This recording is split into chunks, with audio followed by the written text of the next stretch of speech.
আসসালামু আলাইকুম দর্শক, আপনাদের সামনে নিয়ে আসলাম গ্রামের যে মানুষ গরু, ছাগল, ভেড়া ইত্যাদি লালন পালন করে। আজ দেখাচ্ছি আপনাদের গরু পালনের একটি দৃশ্য।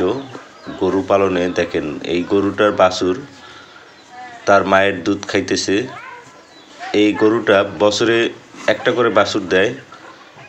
এই কৃষক জানালো তার গরু থেকে সে কত টাকা ইনকাম করে, কত টাকা লাভ হয়, কত পরিমাণ খরচ হয়। গ্রামের এই ধরনের যারা কৃষক আছে তারা বিভিন্ন উপায়ে গরু, ছাগল লালন পালন করে তাদের সংসার চালায়। যারা আমার চ্যানেলে নতুন তারা চ্যানেলটি অবশ্যই সাবস্ক্রাইব করবেন, আমার পাশে থাকবেন। আসুন, এই একটা গরু বা দুইটা গরু পিছনে এই গ্রামের যে কৃষক তাদের খরচ কীরকম হয় আসুন জেনে নেওয়া যাক। এই গরু আপনার? হ্যাঁ, গরু কয়টা আপনার? এখন বর্তমান তিনটা। আচ্ছা, এই যে গরু বাছুর বছরে কয়টা করে মানে বাছুর পান আপনি? গাই ভর্তি একটা করে। গাই প্রতি একটা করে? হ্যাঁ, বছরে। আর দুধও পাওয়া যায়? হ্যাঁ, দুধ হয়। দুধ হয় না? দেশি গরু? দেশি গরু। দেশি গরুর দুধ তো অনেক টেস্ট। হ্যাঁ, টেস্ট আছে। টেস্ট আছে।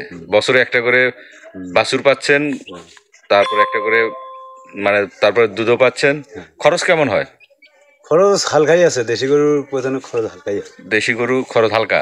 হালকা, অনেক কম খরচ? কম খরচ। আচ্ছা, এখন কথা হচ্ছে এর খাবার দাবার কি রকম দেন? খাওয়া মনে যে গুঁড়ো ভুসি না ফিট টিট এগুলি। আর ঘাস টাস বা পল?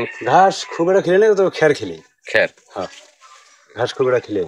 আচ্ছা, আর দুধ কি রকম হয়? ওরে প্রায় এই কদিন দোয়ানো 2.5-3 কেজি করে। 2.5 কেজি 3 কেজি করে দুধ?